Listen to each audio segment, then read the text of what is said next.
ETV YouTube ఛానల్స్లో మీ వ్యాపార ప్రకటనల కోసం ఈ నంబర్కి కాల్ చేయండి.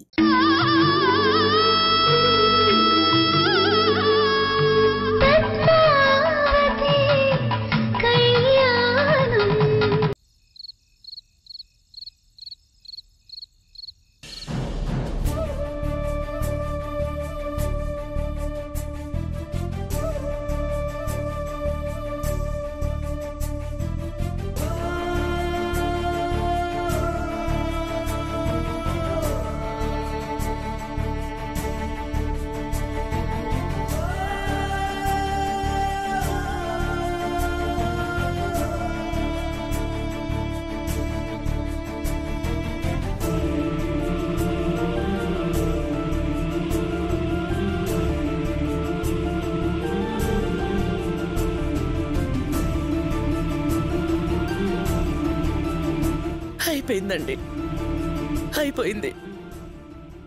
మన కుటుంబం వచ్చిన పెను తుఫాన్లో ఆగిపోయింది.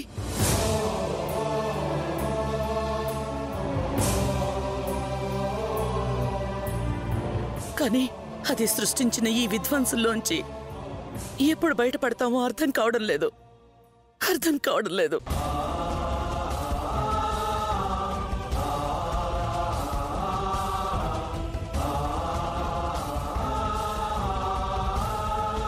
పరిస్థితులు బాగోలేకపోతే మనం పట్టుకున్న తాడే పామవుతుంది అంటారు మహాలక్ష్మి. దానికి మనం మాత్రం ఏం చేయగలం? పరిస్థితులు ఎప్పుడూ ఒకేలా ఉంటాయా అండి? దాన్ని మంచిగా మార్చుకోవడం, చెడ్డగా మార్చుకోవడం మన చేతుల్లోనే ఉంది. మనం తీసుకునే నిర్ణయాలే మన భవిష్యత్తు నిర్ణయిస్తాయి. అది మంచికైనా చెడుకైనా. ఈరోజు మీరంత పెద్ద నిర్ణయం తీసుకోకుండా ఉండుంటే అసలు గొడవ జరిగేదే కాదు. వంశీ అంత బాధపడేవాడు కాదు.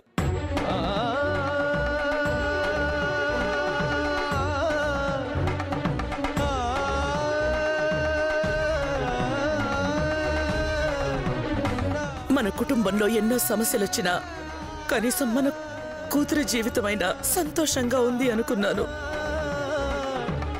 కానీ ఈరోజు తన జీవితం కూడా మనమే నాశనం చేశాం.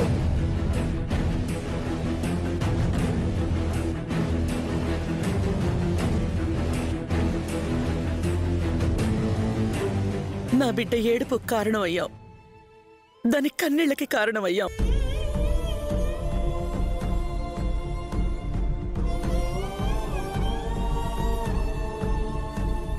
అక్క, ఇందులో బావగారి తప్పు మాత్రం ఏముందక్క? తప్పక చేయాల్సి వచ్చిందే కానీ కావాలనేం చేయలేదు కదా. అవునుదినా, అన్నయ్య వల్ల ఇదంతా జరిగింది అనడం కరెక్ట్ కాదు. ఆయన వల్ల ఇదంతా జరిగిందని నేను అనడం లేదు ప్రకాష్. కానీ వంశీ అంతలా చెప్పినప్పుడైనా ఒక్క క్షణం ఆలోచించాలి కదా.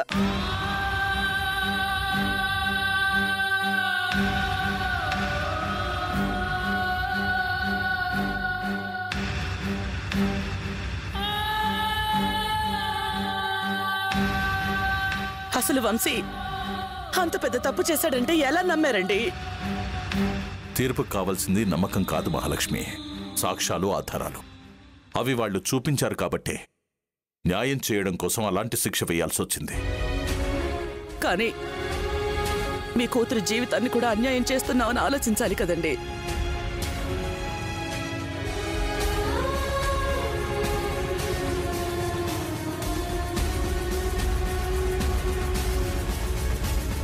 ఇప్పుడు అది తన జీవితాంతో ఏడుస్తూ కూర్చోవాల్సిందేనా?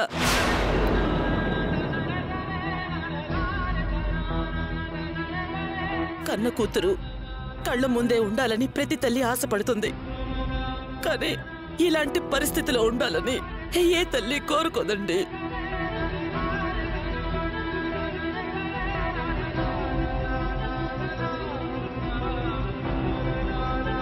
నందిని చూస్తున్న ప్రతి క్షణం దాని కన్నిటికి కారణం మనమే అన్న భావన నన్ను దహించి వేస్తోందండి, దహించి వేస్తోంది.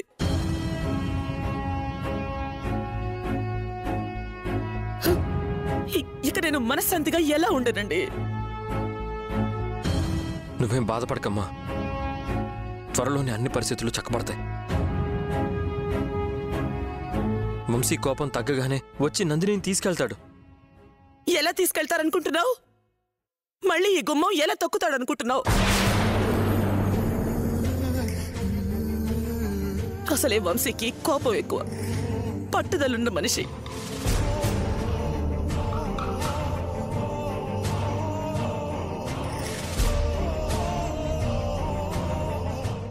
మనం తనకంత అన్యాయం చేశాక కూడా ఇంకా మన గురించి ఏం ఆలోచిస్తాడు, ఎలా ఆలోచిస్తాడు?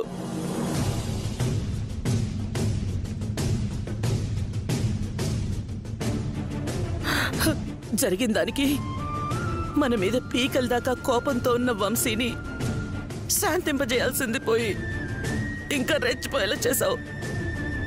కానీ అమ్మా, తను అలా నందిని నెట్టేసరికి నాకు కోపం వచ్చేసింది. ఏంటి కోపం వచ్చేది? నందిని మీద ప్రేమ నీ ఒక్కడికే ఉందా? మాకెవరికీ లేదా? అది కాదమ్మా. మాట్లాడకు నాన్న. గోటుతో పోయేదాన్ని గొడ్డల దాకా తీసుకొచ్చావు. మండుతున్న మంటలో పెట్రోల్ పోసావు.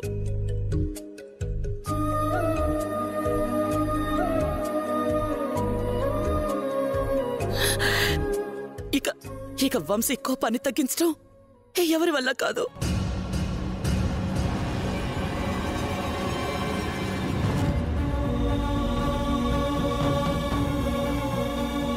నేను అప్పటికీ చెప్తూనే ఉన్నాను, కోపం మనిషికి శత్రువు నాన్న అని. నువ్వు నా మాట వింటేగా. అవును ఆదిత్య, అక్క చెప్పినట్టు నువ్వు కామ్గా ఉండుండాల్సింది. వంశీ మీదకి తిరగబడి చాలా తప్పు చేశావు. కరెక్టే కావచ్చు పద్మావతి, నేను ఒప్పుకుంటాను. కానీ నా ఆవేశాన్ని ఆపుకోలేకపోయాను. ఆపుకోవాలి నాన్న, ఆపుకోవాలి. ఆవేశాలు, కోపాలు మనిషిలోంచే పుట్టాయి, అంతేగాని మనిషి వాటిలోంచి పుట్టలేదు కదా.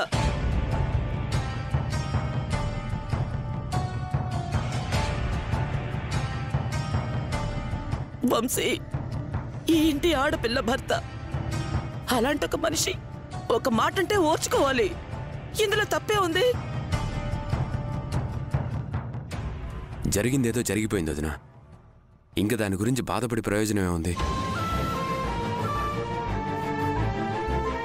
అవును దినా, ఇకపై ఏం చేస్తే బాగుంటుందో అది ఆలోచించండి. ఈ సమస్యకి ఏదైనా పరిష్కారం ఉంటే చెప్పండి.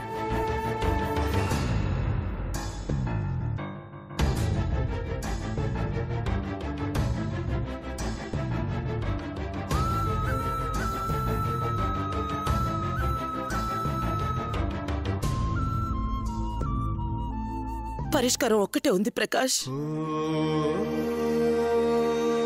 ఏంటక్క అది? అందరం వంశీ ఇంటికెళ్ళి తన కాళ్ళ మీద పడి క్షమించమని వేడుకోవడం. పదనందిని వెళ్దాం. అక్క ఆగక్క, నీ నిర్ణయం మంచిదే, కానీ నువ్వు వెళ్తున్న టైమే మంచిది కాదు. అవునక్క, వంశీ ఇప్పుడు చాలా ఆవేశంతో ఉండుంటాడు. ఆవేశంలో ఉన్న మనిషికి ఆలోచన జ్ఞానం ఉండదు. ఇప్పుడు మనం వెళితే సమస్య ఇంకా పెద్దదవుతుందే కానీ సాల్వ్ అవదక్కా. అలాని వెళ్లకుండా ఉంటే వంశీ కోపం ఇంకా ఎక్కువ అవుతుంది వైష్ణవి. మనం వెళ్ళకపోతేనే ఎక్కువ అవుతుందక్క. కానీ రేపు పొద్దున్నే వెళ్తాం కదా, తెల్లారేసరికి వంశీ కూల్ అవుతాడు. అట్లీస్ట్ అప్పుడు మనం చెప్పేది వినే సిచ్యువేషన్లో ఉంటాడు. ఇప్పుడు వెళ్ళొద్దక్క, అర్థం చేసుకో.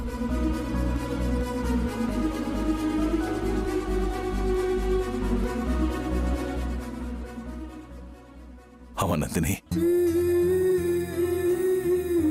ఈ నాన్నని క్షమించమ్మా. ధర్మం కోసం వంశీని శిక్షించానే గాని నీ జీవితం పాడు చేయాలని కాదమ్మా. అసలు ఇలాంటి రోజు వస్తుందని తెలిస్తే పంచాయతీ పెద్దగానే ఉండేవాణ్ణి కాదమ్మా. నన్ను క్షమించమ్మా.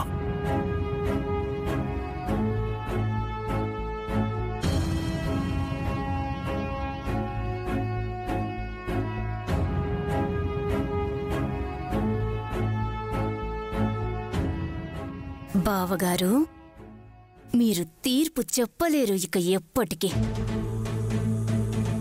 నందిని ఈ కొంప నుండి బయటికి వెళ్ళదు, ఆ వంశీ ఇక్కడికి రాడు. ఈ మహాలక్ష్మి కుప్పకూలిపోయిన వాళ్ళింటిని చూసి బాధపడుతూ ఏడుస్తూ కూర్చోవాలి.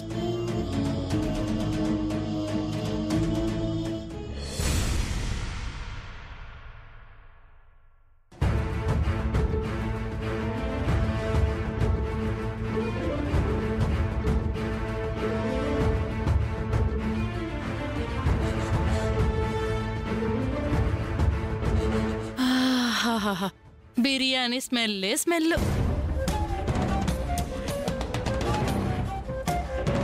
ఈ పిల్లేంటి ఇంత లేట్ అవుతున్నా ఇంకా రాలేదు? అసలు వస్తుందా లేక నా చేత కావాలనే బిర్యానీ చేయించింటుందా? అమ్మయ్యా, వచ్చేసింది. నా కష్టం ఏం వృధా పోలేదన్నమాట. ఏంటమ్మా నీలో నువ్వే మాట్లాడుకుంటున్నావు? నీతో మాట్లాడదామంటే నువ్వేమో ఇప్పటి వరకు రాలేదు. అందుకే టైం వేస్ట్ ఎందుకని నాతో నేనే మాట్లాడుకుంటున్నాను. ఏంటి జోకా? ఏ బాలేదా? అస్సలు బాలేదు. కనీసం బిర్యానీ అయినా బావుందా లేక అది కూడా నీ జోక్ లాగా చెత్తగా ఉందా?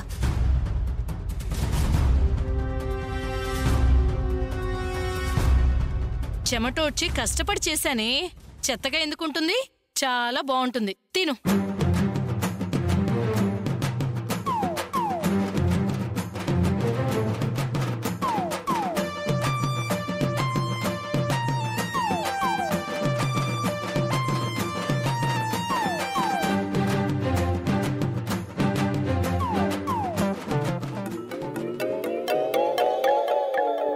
బేటీ, ఏంటి?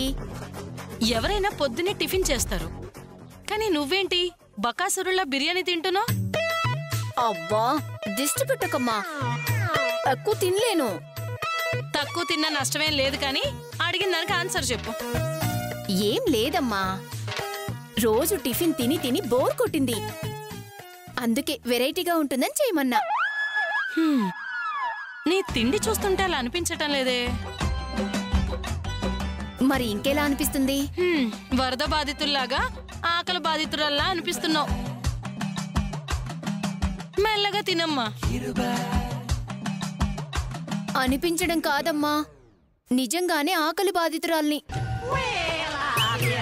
అంటే ఇప్పుడు కూడా మీ కొంపలో వంటలు చేయట్లేదా? లేదమ్మా, ఎన్ని రోజులేమో ఏడుస్తూ ఎండబెట్టారు, ఇప్పుడేమో పూజలు చేస్తూ తిండి లేకుండా చేస్తున్నారు. చూడు, ఎండు చేపల ఎంత సన్నగయ్యానో. మా తల్లే, తినమ్మా, బాగా తిను.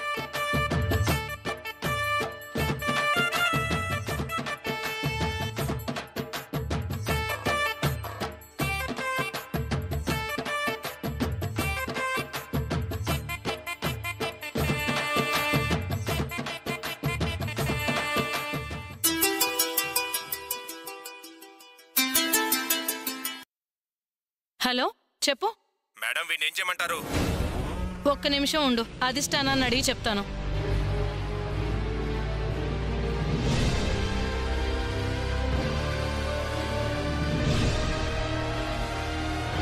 బేటీ, ఏంటమ్మా? వాణ్ణి ఏం చేయమంటారని అడుగుతున్నారు, ఏం చెప్పాలి? సిఎంపి చేయమని చెప్పు. సిఎంపి అంటే ఏంటి? చంపి పడేయమని చెప్పు. రిస్కేమోనే. వాడు ప్రాణాలతో ఉంటేనే రిస్క్ అమ్మా. ఏంటి అర్థం కాలేదా? మన గురించి బాగా తెలిసిన వాడెవ్వడు ఈ భూమి మీద ఉండకూడదమ్మా. శత్రువుకి క్షమాభిక్ష పెట్టడం అంత మంచిది కాదు. కానీ వాడు మనకు శత్రువు కాదు కదా, వాడితో మనకు పని అయిపోయింది కదా, వదిలేస్తే సరిపోతుందేమో. ఒకసారి ఆలోచించు. సరే అమ్మా, నువ్వు చెప్పావు కాబట్టి ఆలోచిస్తా. కానీ నువ్వు నాకు ముందు ఇది చెప్పు, ఆ ప్రశాంత్ గాడెవడు? వంశీకి ఫ్రెండు కదా. మనం ఆ ప్రశాంత్ గాన్ని వదిలేస్తే వాడు ఫస్ట్ ఎక్కడికి వెళ్తాడు? ఇంకెక్కడికి వెళ్తాడే వంశీ? అంటే మనం ఆ ప్రశాంత్ గారిని కిడ్నాప్ చేసావని వంశీకి చెప్పేస్తాడంటావా? చెప్పడని నువ్వనుకుంటున్నావా? అసలే పద్మావతికి కూడా ఆ ప్రశాంత్ గాడు మౌనిక ప్రేమించుకుంటున్నారని తెలుసు. ఆ డౌటుతోనే ఏం జరుగుంటుందో అని ఆ కార్తిక్ గాడి కూడా చెప్పింది. పోనీ వాడేమన్నా మంచోడా అంటే దాన్నెవతినో ఇంప్రెస్ చేయడానికి ఫోకస్ అంతా నా మీద పెట్టి చచ్చాడు. ఇలాంటి టైంలో మనం ఏ చిన్న పొరపాటు చేసినా ఇరుక్కుపోతాం. మరీ ఇంత వైలెంట్ డెసిషన్ కూడా అంత మంచిది కాదేమోనే. అయితే ఓ పని చేయమను. ఏంటి?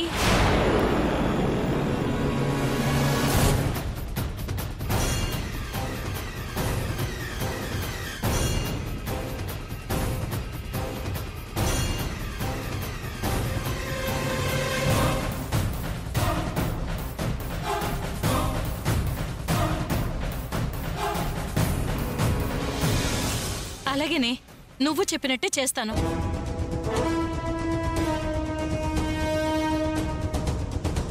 అమ్మయ్యా, ఇప్పుడు నాకు ప్రశాంతంగా ఉందమ్మా. ఇంకొక్క పని మిగిలిపోయింది. ఆ పద్మావతిని కూడా వీలైనంత తొందరగా జైలుకి పంపించేస్తే ఇక హ్యాపీనే హ్యాపీ.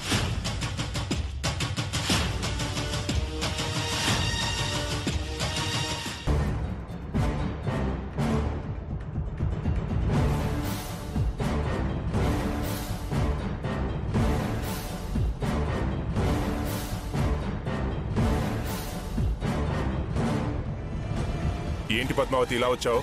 నా కూతుర్ని అలా చేసినందుకు సారీ చెప్పడానికి వచ్చావా? కాదు, మీ కూతురి చేత నిజం చెప్పించడానికి వచ్చాను. అంటే పంచాయతీలో చెప్పిందంతా అబద్ధం అంటావా? ఎస్, అబద్ధమే. మౌనిక పంచాయతీలో ఏదైతే చెప్పిందో అది మొత్తం అబద్ధమే. మరి నిజమేంటి? వంశీ చెప్పిందే నిజం.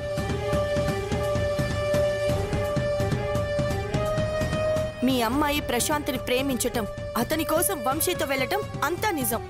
పిచ్చి పిచ్చిగా మాట్లాడకమ్మాయి. నా కూతురు ఎందుకు ప్రేమిస్తుంది? మీ మీద పడ్డ నిందపోవడానికి మా అమ్మాయి మీద నింద వేస్తావా? నిందలు వేయాల్సిన అవసరం నాకు లేదు ప్రెసిడెంట్ గారు. మీ అమ్మాయి ప్రేమించిన వాడి కోసం మా వంశీ దగ్గరికి రావటం నేను చూశాను.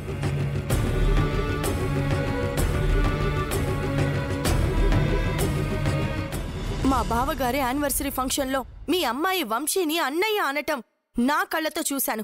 కావాలంటే తననే అడగండి.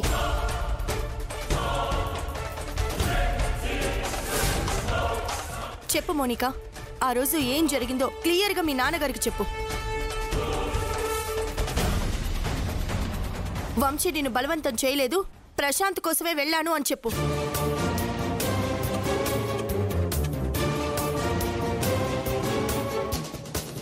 ఏం మాట్లాడుతున్నారండి? నేను ప్రశాంత్ కోసం ఎందుకు వెళ్తాను? నన్ను వంశీని బలవంతంగా తీసుకెళ్లాడని చెప్పాను కదా. అది అబద్ధమని నేను చెప్తున్నాను కదా. ఏంటమ్మా, మా ఇంటికొచ్చి మా అమ్మాయిని నా ముందే దబాయిస్తున్నావు? తనకి ప్రశాంత్ ఎవరో కూడా తెలియదంటుంటే ప్రశాంత్ కోసమే వెళ్ళానని చెప్పమని అలా బెదిరిస్తావేంటి? బెదిరించడం కాదండి, మీ అమ్మాయి నిజం చెప్పడానికి భయపడుతుంది. కాదు, నిజం చెప్పకుండా మీరే తనని భయపెడుతున్నారు.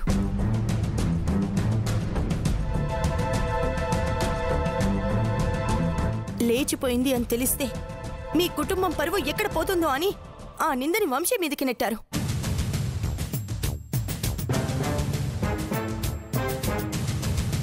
కానీ ఒక్క క్షణం మా కుటుంబం గురించి కూడా ఆలోచించండి. మీరు చేసిన పనికి మా ఇంట్లో చాలా పెద్ద గొడవ జరిగింది. వంశీ చాలా హట్ అయ్యాడు. నందినిని తీసుకెళ్లను అంటున్నాడు. నీకు సాయం చేయాలని చూసినందుకు వంశీ జీవితం, నందిని జీవితం పాడు చేయకు మోనిక. ప్లీజ్ నిజం ఒప్పుకో.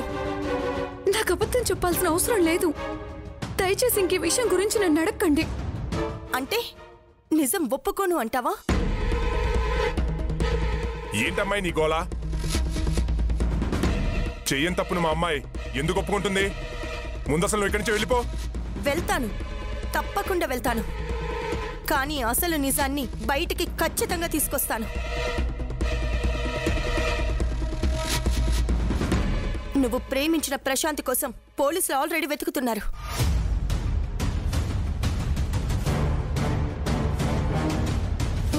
ఏ క్షణంలో అయినా అతను దొరుకుతాడు. అప్పుడు మీ ఇంటికి డైరెక్ట్గా పోలీసులతోనే వస్తాను. మీ అమ్మాయి తప్పు చేసింది అని నిరూపిస్తాను.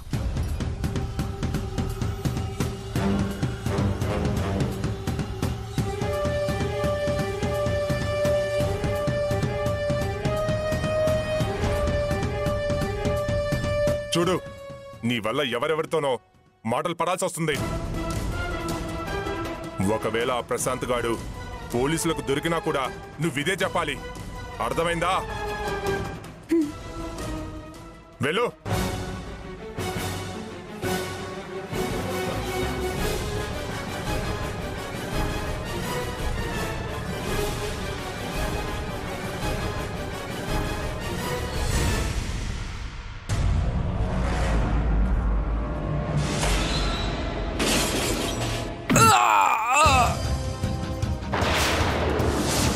ప్రశాంత్, రే ప్రశాంత్, ప్రశాంత్ ఏమైందిరా? లేరా? రే ప్రశాంత్, ఏంట్రా ఇది? ఎవరు చేశారా ఇది? కేశవ. కేశవ ఏంటి? చెప్పు చెప్పు ప్రశాంత్, చెప్పరా.